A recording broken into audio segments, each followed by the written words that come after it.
This is a presentation over sociocultural theory. I'm Cody. And I'm Jennifer. And so you may ask yourself, what is socioculture theory? The theory is going to be a psychology theory that how an individual gains one cultural development, which happens by the combination of social and individual.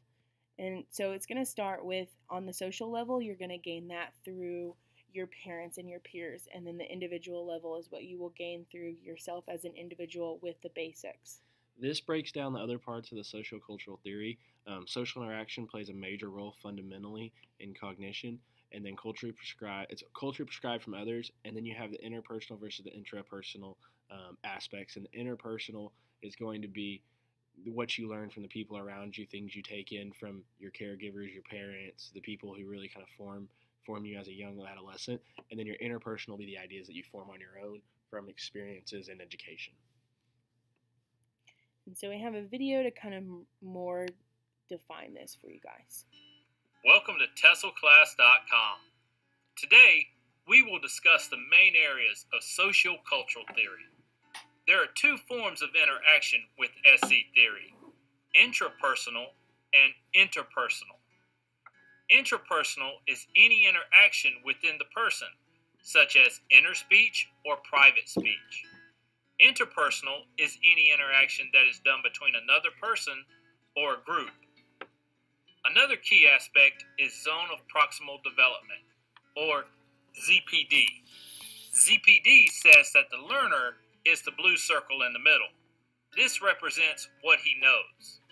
Now the bigger circle is potential knowledge the learner can achieve if he receives help from an expert or someone more knowledgeable. One other element to SC theory is scaffolding. Scaffolding is assistance students receive to help them with learning. So, how does this help with instruction? Come to TesselClass.com to see how today.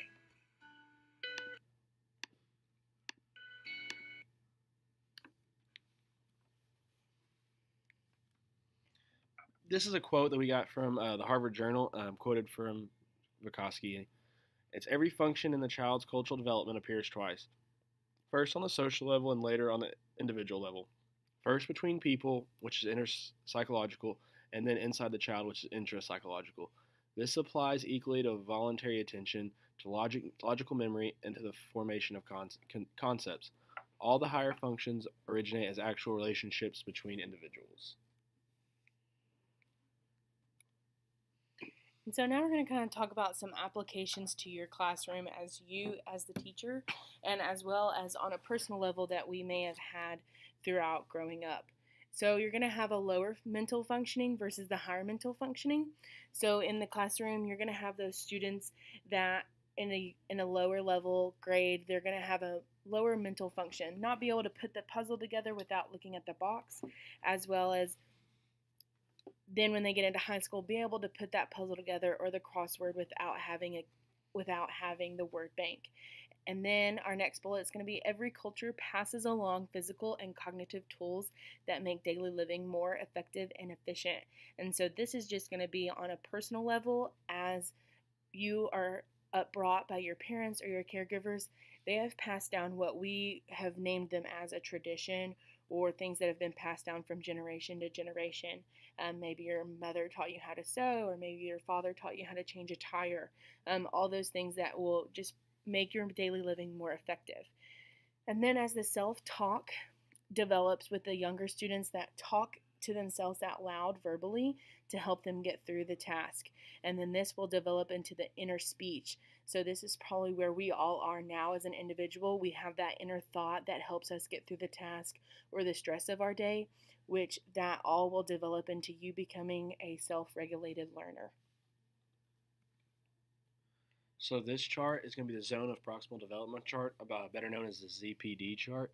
The ZPD, the actual proximal development zone, is going to be right there in the middle. It's going to be the purple ring, and it's going to be what I can do with help. So this is going to be the challenging part for your students, but also the most rewarding part as far as a learner goes. This is the spot where you're going to be taking basic ideas that they've learned in grades below you and really trying to apply those and challenge them to learn more and further their education. The green part is, like I said, it's going to be the parts that the student has previously learned. It's going to be the things that are going to be second nature to them. For instance, saying your ABCs, your multiplication tables, things that before they get to your class, they're already going to have know. And then the blue outer ring is going to be what I can't do. So that's going to be the stuff that is way beyond the student's education level. You may get there as your purple ring grows, but as far as what the student can do in the immediate future, this is what is going to be kind of unattainable. It's going to be your future knowledge. And as an application, this is a good thing to use within your classroom when you're assigning those assessments and those activities. Think about what your students can do and what they need help with and how they can get that help.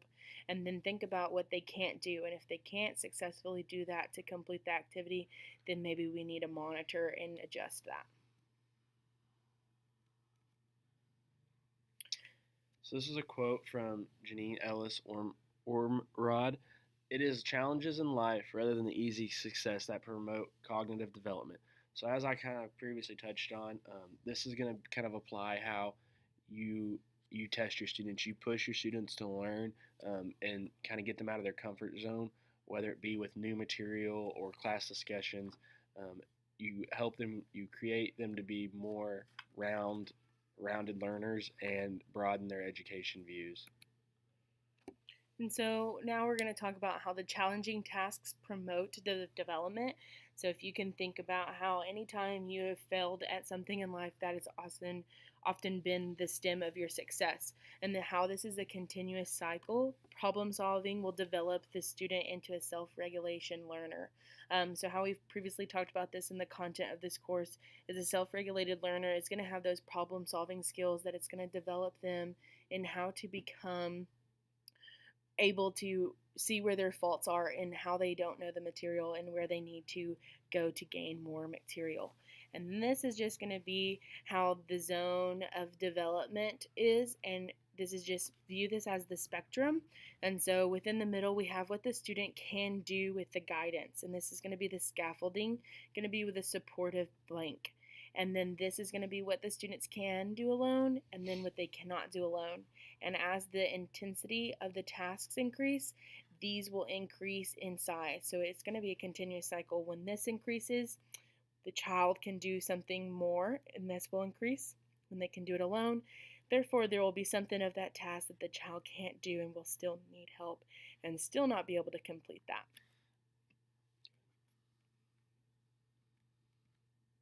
And then here you have our works cited page for some of the information, the video, and the quotes that we included in the presentation. But that's all we have today. I'm Cody. And I'm Jennifer. Thanks.